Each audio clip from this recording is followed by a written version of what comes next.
So I don't know how many of you know when he says my Ayo. Ayo means joy. My second middle name is Adedayo, and it means crown of joy. I am nervous, y'all.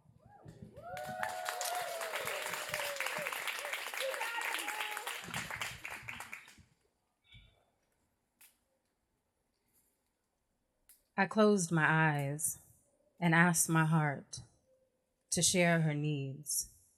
She said, I need you to meet me in the tender spaces.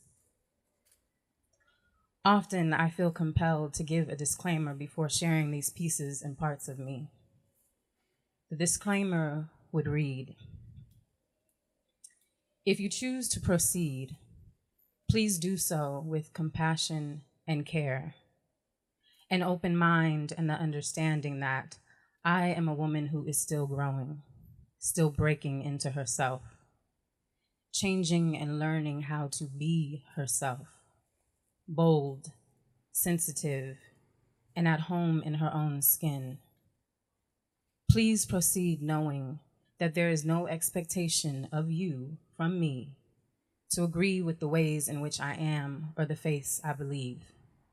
However, if my presence and these words summon questions or feelings unfamiliar, my hope is that you will welcome them, take them in with curiosity and consideration.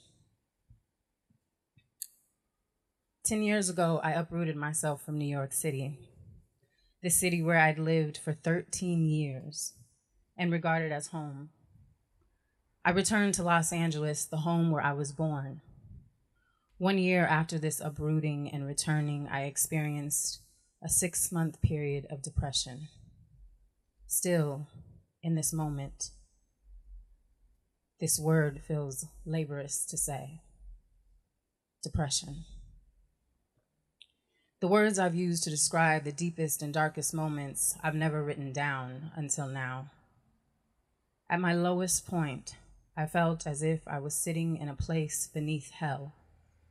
Not the fiery kind of hell one would imagine based on religious descriptions. More so, this was a place void of light, of warmth, of air. There was no way up or out, and where I sat was the furthest down I thought I could go until the day I found myself sinking deeper. In this place, I felt numb and aching, bereft, and without the language to describe my mental state or fully understand its origin. I became as unfamiliar with myself as I appeared to everyone else. This love-filled vessel that is me had emptied, but somehow and still remained full of what I can only describe as lovelessness. My breaking point came one day when I envisioned getting up from where I sat on my couch, walking over to the oven, turning it on, blowing out the flame, and laying down. In the moments that came next, all I can recall is the feeling of my knees as they buckled and landed upon the ground. I was kneeling, doubled over, crying in a wailing sort of way, begging for a kind of help or a kind of saving that I had been unable to find or give myself. This was the first of 2 times I had descended to this level of low. The second time occurred just 2 years ago, when I found myself standing, contemplating at the edge of a rocky hillside, listening as my heart pleaded with my mind, asking it to please hold on. I stepped away from the edge that day, and I held. Soon after, I admitted to my therapist and to myself the truth that I was and had been for some time not been okay. This began a different kind of therapy, one of self-study and self-loving. When it comes to mental health and depression and suicide, especially if one has never experienced this kind of tug of war between self spirit, heart, and mind, it's hard to see or even understand that regardless of the love and care that may be offered or provided by those around you, when you don't feel safe inside yourself, the safeties that may be available to you cease to carry an anchoring kind of weight. Instead, the weight may feel like an unyielding load of expectation, too demanding to carry, too heavy to bear. Situate this alongside other arduous life happenings, and you may find yourself at a point or an edge, realizing that even as you have been getting by, you are merely and just holding on. The wisest knowing I have come to embody is the understanding that it is my heart that knows and my mind that should follow. In the 730, 31, 32, 33, 34 days since I found myself standing, contemplating, stepping off the edge, my heart and I have had the most intimate of conversations. She and I have sat together in the dead of night, laid together in mourning, MOURING. My heart has spent months and years transcribing herself. Her transcriptions often lying between written lines to lovers that were not me. When I fail to listen, my heart recites herself to me in my dreams. She says, I have poured myself over and into these words, written and erased and written them again, laid with their weight, tasted their meaning, made sure each revision is a match to my intentions, kneaded hope into them, hoping for them to serve as witness to this new version of woman, a woman who has prayed, meditated, broken, and mended. In these words are doses of reverence, a reference for you should it be needed to remember how much I love you, have learned through and from you, but also how much I have grown to love me too. How intimate I have become with my own worth and value, and now can acknowledge that I am in fact air, fit to be holy, fit to be breathed holy. My father gave me the first name Eniafe. It translates into the one to be loved like the air. When I wake from these dreams, the weight of my heart's mind laying heavily upon me, my lungs inhaling relief and releasing grief, I am reminded that sometimes we need what is heavy. We need weight, not the kind that sinks us, but the kind that anchors, holds us firmly and steadily. If there's one thing this Western world discourages against, it is the understanding of our bodies and minds beyond what science can verify. We are taught to favor logic over feeling, even when feeling offers us more awareness, connection, empathy, care, and love. Yes, for others, but especially and also for ourselves. We are encouraged to think more, feel less, if even feeling at all. But what is love without feeling? Recently, I surprised my heart when she came to me. Ready to speak her transcriptions, I asked instead if I could share a transcription of my own. Transcript. How do I love you? I love you wholly, down into your surfaces and deep into your cracks. How do I love you? I love you softly, slowly, carefully, intentionally, in attention to the threading of your pieces and the weave of your parts. How do I love you? I love you devotedly, in practice and communion, genuflecting my heart and my heart to mind and mind to body. How do I love you? I love you deeply, because you, me, I am earth that needs kneading and seed that needs seeding. How do I love you? I love you wholly because you are my haven, my temple, my sanctuary. You are I, and I is me. I love you.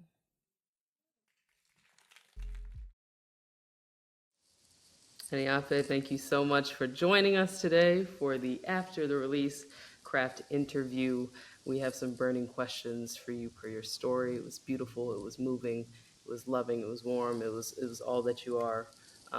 And we're very, very happy that you can join us today to give the listeners a little behind the scenes of your craft, but also of the story itself. So thank you so much for being with us today.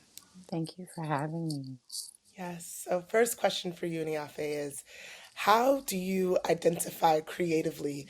Do you own the title writer, storyteller, artist, and why? Well, I don't own any title. I don't even own this gift. Within the past couple of months, have realized the difference between craft and work for me.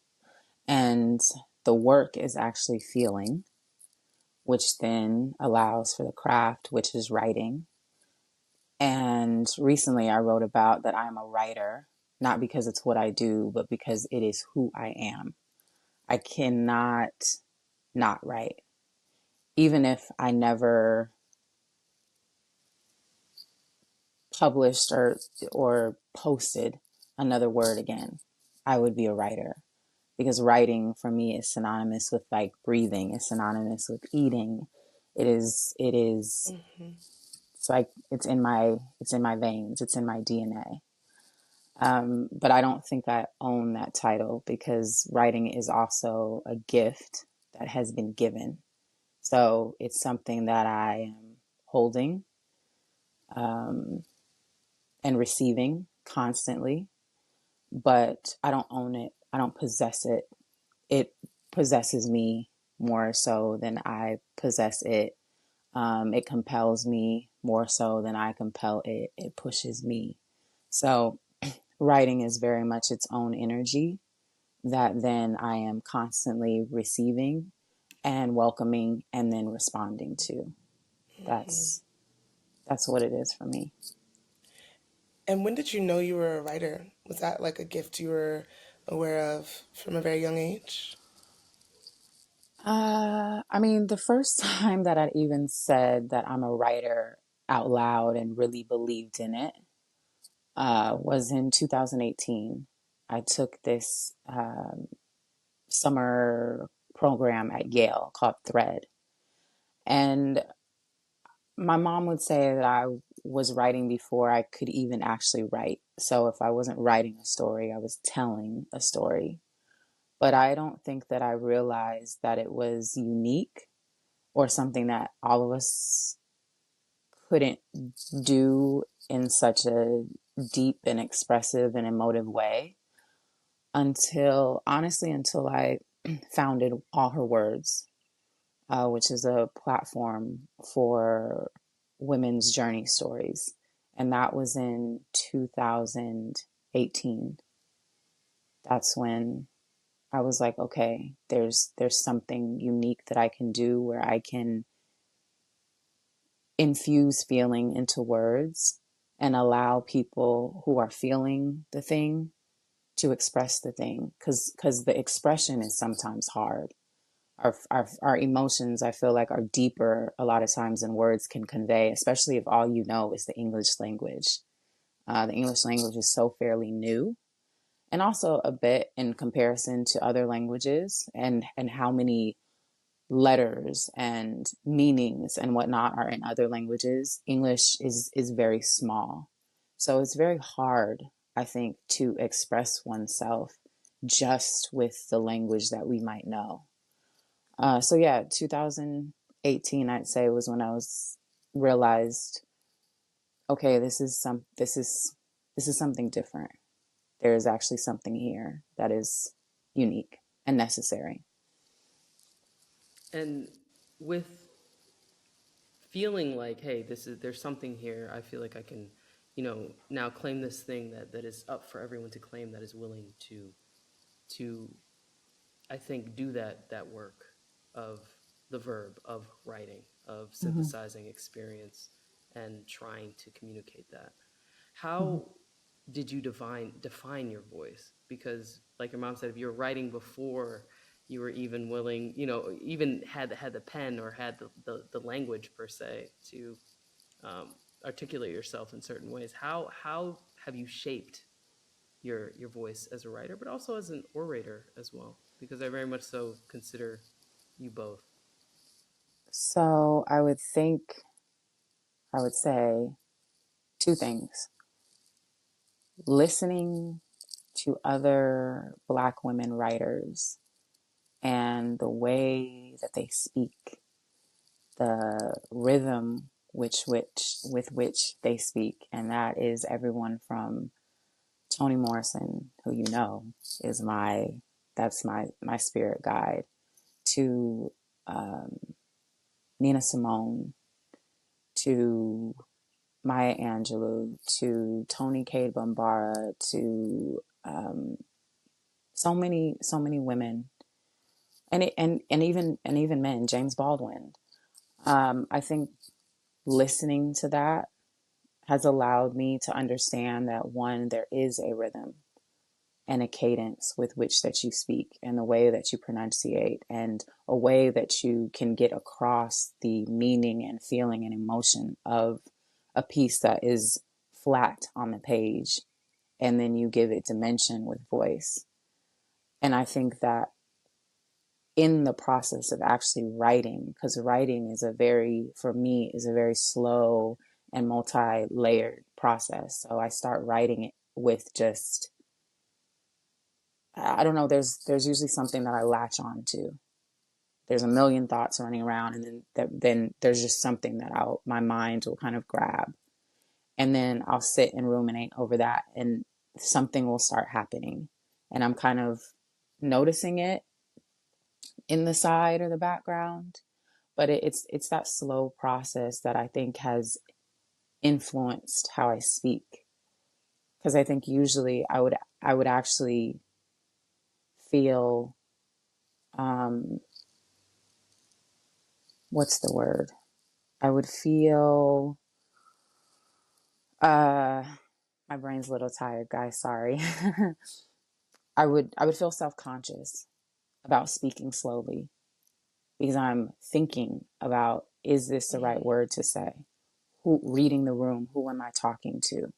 What am I actually trying to either get the listener to understand or see or feel? And is this word and this phrasing and this way, is that accomplishing that? And then also, it was, I believe, in a podcast conversation with Arthur Riley, who is the author of Black Liturgies and This Here Flesh, where she was talking about, even she had to just get over the fact that people would say things about how slowly she talked. And so, I mean, honestly, I guess it boils all down to permission, to understanding how I naturally show up, how I naturally am, what I am naturally like moved or pushed or invited into, and only considering that versus what other people will think, what they'll say, what other people are doing.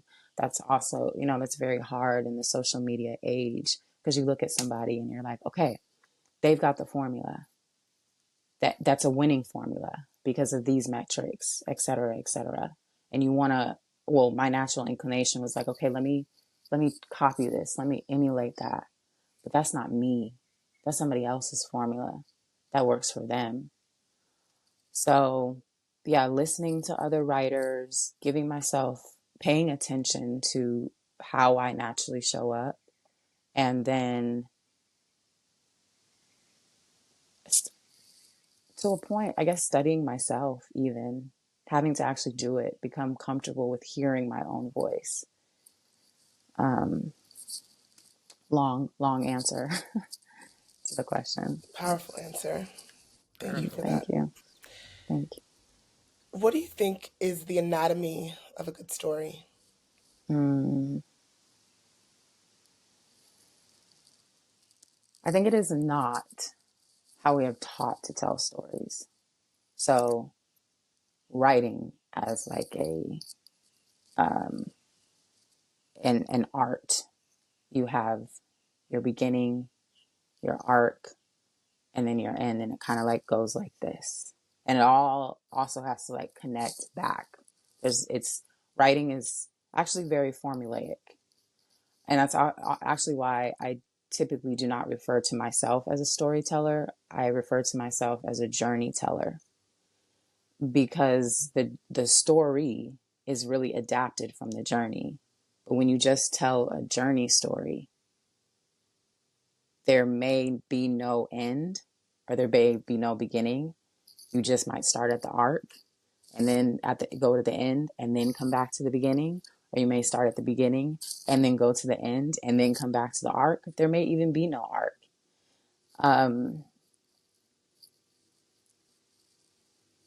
I think the anatomy of it has to, or is linked with the feeling of a story. And it becomes a story that the reader can participate in because you've given enough of the background or the origin of it, where the reader then feels themselves almost placed inside of it. And Toni Morrison talks about that one of her goals was voicing a story in such a way where her voice became the reader's voice.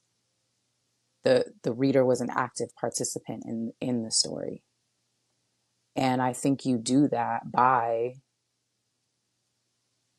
feeling and telling at the same time. Whereas I think we learned in school, you got to show and tell. But I think the feeling is the showing, because that's how you show work that's on a paper. And then you tell, but you're inviting the reader into this world that they either may not be familiar with, or they are familiar with, but maybe not at the depth at which you are inviting them to come to, or the expandedness of where you're inviting them to come to. So I think it's really, there's no right or wrong way.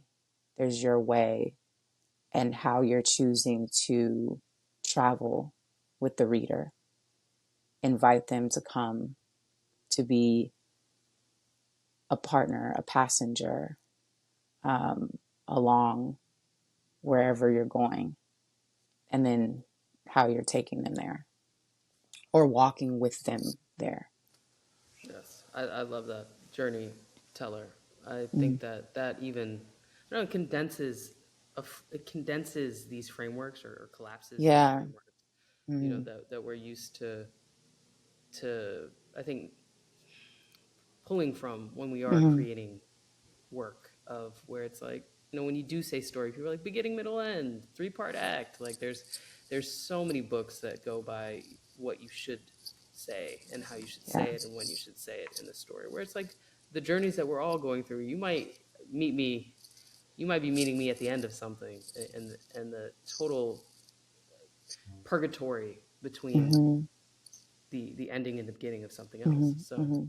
But it I might love, be the beginning of your story, and yes, that might help you begin your journey, exactly. because you've seen yourself inside someone else's. And that's what I love. I talk about with all her words. I said it's a place to see and seek ourselves, because we're all mirrors and windows. I say mirrors to see too, like I am seeing you, you are seeing me, and windows to see through. So my experience may not be your experience, but sharing my experience and seeing through my experience might help you as you walk through your experience, because there's something there that is different but also similar. So Absolutely, absolutely. And I'm very curious as to what your answer to this next question will be, because I think, well, I won't answer it for you. So Okay. I think your work. What is the function of honesty in your work, Eniafe? What function is it currently serving? I think, to get even more specific. To see. There's this James Baldwin, Nikki Giovanni interview, very long. I think it's almost about 2 hours. It's from the 80s, and they're just sitting in a room, smoking, talking. And there's a point in the interview where they're talking about relationship, partnership between Black women and Black men. And Nikki is coming from the perspective of being a Black woman, doing her best to love a Black man, despite or in spite of all of the hurdles of that, because what Black men have gone through and how it has affected their growth and maturation and relationship with Black women. And James is trying to explain to her the nuances of that experience and how it affects how Black men, in his opinion, show up, especially in love and relationship with Black women. And I think he gets a sense that there might be an argument. And so he stops and he says something to the effect of, I'm not trying to argue with you. I'm not trying to excuse it. I'm just trying to get you to see. And that ultimately is what I'm doing. I've been thinking about this a lot this year in particular, because of the way in which I'm writing and what I'm writing about, which is our social landscape, political, but also just life and how we are choosing to live this life and be in relationship with other people also living life. And I was reminded of something a friend said a while ago, that, writers really have a special power because we can shape someone's opinion about something, including ourselves. We have a gift that can act as manipulation if we choose to use it that way. And I don't want to manipulate. I don't want to convince. I don't want to tell you what to think. I want to invite you to think for yourself. But I want to invite the reader to think beyond themselves and be curious enough to go beyond themselves, to feel the tension of someone else's point of view or someone else's life choices, life experience, and at least just try to see it. And that's with people that we deeply love and people that we are deeply at odds with. It's in both cases. So I try to use my work to allow myself to see, and then to reflect that onto the reader. And that's the baseline. That's the foundation. Then it goes where it goes from there. But I want the reader to think. I want the reader to feel. I want the reader to choose whether or not they're going to be aware and participate in this maturation of life and experience. Does that answer the question? Yes. What would Yes. you have said? I'm curious to know, though, what would you have said? About the function of honesty in my work specifically, or for both of our And you know works? what? Hold on. Did I fully answer the question, the function you of did. honesty? You Yeah, did. I think it's a You absolutely reveal. did. Yeah. Like at the end of the day, that's it. The scene, that's a reveal. That's an undress. That's an unraveling. Yeah. Okay. Anyway. Absolutely. Yeah.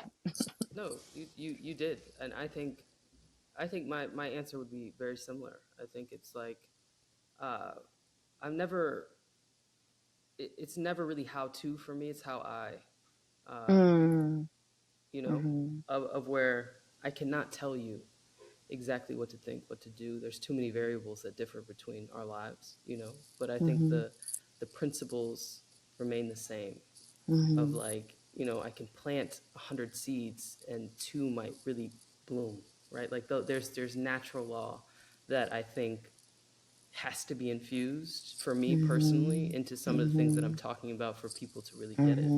So it's I like, love that. what, like what can I do that's beyond me, bigger than me, that I can communicate in my very tiny experience, right? So yeah, the function, that's the function for me of I hope maybe 1 or 2 people out of the maybe hundreds that view something or hear something or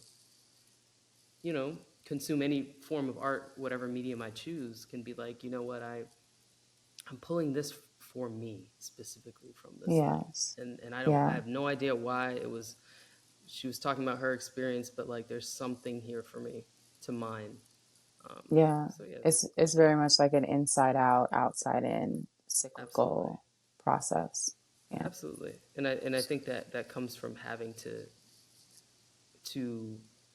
uncover all parts of the truth for self, and that includes the ugly parts. I think it's necessary. We were just talking about that with a previous storyteller of like, like love does encompass the ugly. It does not just reserve for the beautiful.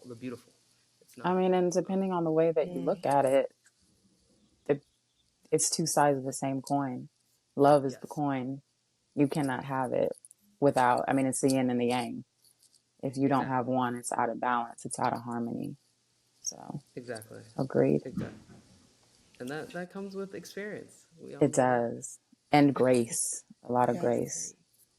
Great. And to that point, Eniafe, what is your relationship to sharing and releasing your work with the knowledge that it's One honest? second. I didn't put my phone on do not disturb. Mm-hmm. So let Oh, me, go ahead.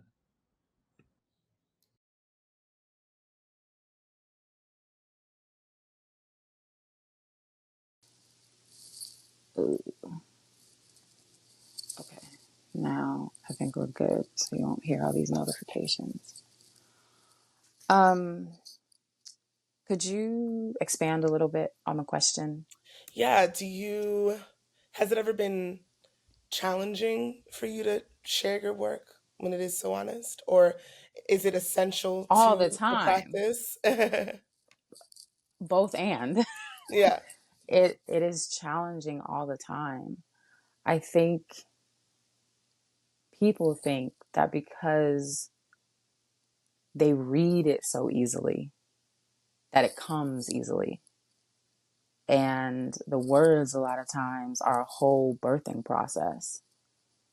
Sometimes they do not come easily. I'm either because I'm not really willing to go where the words are asking me to go, or because I can't find the English word that gives me the feeling that I want, or because I'm trying to move quick and the words are saying, this is not going to come quick.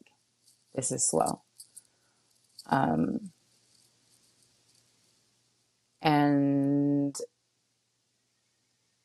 I'm always going to go deep because I'm a deep person, which then the level of depth is directly corresponding to the level of emotional nakedness. So that's also like I go deep and I'm like, okay, cool. And I'm like, shit, people are actually going to see this, read this, see me. And then that gives me pause because now I'm putting this harmony that I've orchestrated, this symphony in somebody else's hands. And that's like putting music notes into somebody else's hands. They they decide how they want to play those notes. And if they even play them right, like can they read music? Are they going to be figuring this out, stumbling through it? Um, it is not always easy, but it is essential. I cannot not do this. I have to do this. This gift was given to me for a reason that now I'm very clear on. And it would be disrespectful of me to not say yes any and every opportunity that I have. But it's a constant battle. It's growing me all the time, every day. And I have to keep on accepting the invitation, trusting that, like, the words are allowing me to breathe, to grow, that in in saying yes to the gift, it's allowing other people to do that too. 1,000%. 1,000. I think that's so beautifully worded. It is. And I think, I hope for the individuals listening to this that they can answer the call in the same way that you do, or at least like listen for it. I think that Be so open often to it. be open to it. And that's the Mm-hmm. thing. It is so much bigger than, and acknowledging that it's bigger than yourself is part of getting in touch with that whisper that turns into an actual conversation that's like, hey, it's time, And like in it's time. essence, that's what a part of being in this world is. It is being open and willing to listen and not think that, oh, I'm this human being, I know everything. No, Yes. Yes. we know absolutely nothing. Nothing. We know no things. Nothing. I say that all the Nothing. times. I know no things. And the older I get, the more I'm like, yeah, for real, I do not know. I do not know. I'm discovering, but I don't know. Amen. Yeah. All right, Eniafe, that's the end of our signature craft question. Glenn Okay. and I have a question, a pop for you. Okay. So I'll go first with mine. I wonder what does loving yourself look like lately, and how Mm. does that manifest in your writing?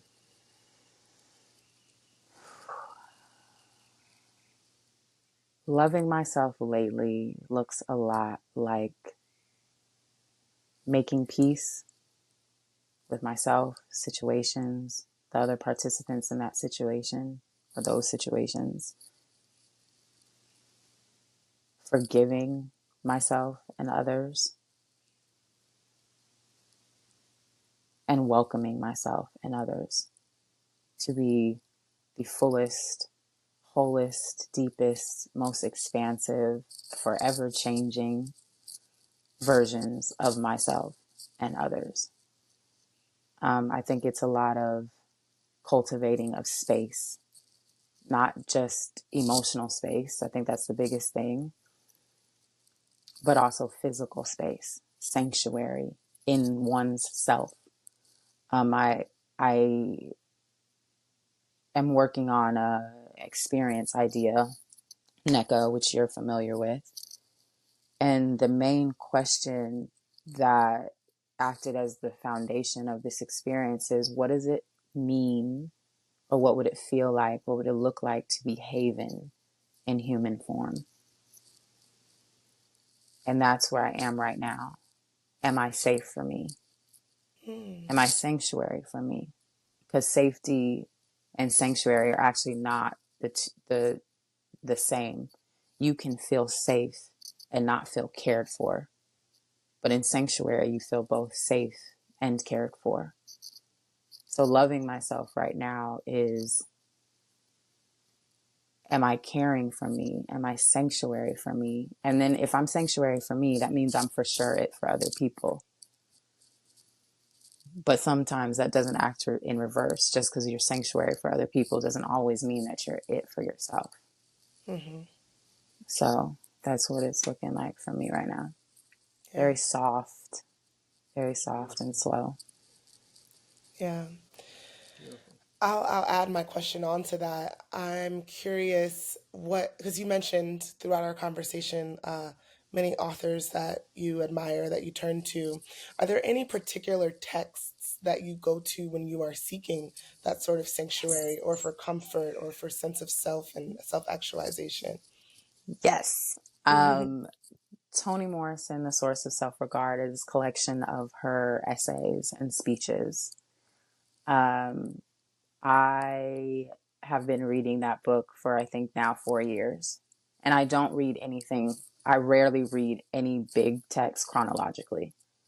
I practice the art of bibliomancy, which is comes from like religious studies, where in religious setting you set the Bible or the Quran or whatever the religious text is on its spine. You can say a prayer or set an intention, and then you let the book fall open and you trust that spirit is going to take you where you need to go. But a lot of the essays in the Source of Self-Regard, I actually reread because they're so meaty that I'm sometimes just not able to grasp all the nuances at one time. So I'll reread it again and again and again and again. Then it's also Carissa Pincola Estes, Women Who Run with the Wolves. I do believe that that is the holy grail of the feminine archetype, not to be confused with that. It is for women only, despite the title. It is about femininity, which is an archetype, an energy, which both men, women, they, them, us, that we have. And then I'm usually bouncing around between Black women writers at work and many, many, many of Bell Hooks texts and James Baldwin interviews. And also someone that I was introduced to a couple years ago, but now I've been getting deeper into his work, and that's Bio Akomolafe. And I listen to a lot of his interviews and speeches. So that right now is my hit list. Yes, thank you for that. I was taking copious notes. Yeah. Yes, we're gonna have to have some notes for the listeners. Well, Oh, don't wait, worry, and let me we'll not have, forget, I mentioned her earlier, but co-author Riley as well. Black yes. Liturgies and This Yes. Here Flesh. That was a big, big part of the end of last year and the beginning of this year. I was reading a lot, yeah, of her. Yes, she's a fantastic curator of work. Absolutely. She is. I've never read Great anyone work. like her. Yeah, agreed. Well, the last little exercise or question that we have for you. This comes from our All Too Human series of conversation cards that we used at the release. And all of these questions are Into centered love. around love. Yes. So we want you to pick a number between 1 and 87. And I will 7. read you. Oh, boom. Let's see. 7. What 3 qualities do you think make a romantic relationship last? Curiosity.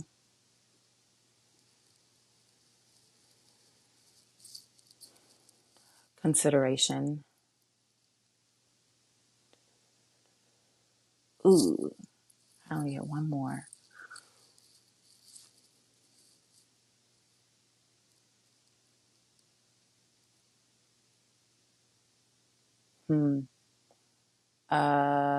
So the word I want to use is dance, but that's because it is meaning harmony. Mm-hmm. Because relationships are a dance, but they require that there is a harmony. And so both participants are always listening and like, okay, this is what's needed here to be harmonious. This is what's needed here. Like it's a cadence that has to be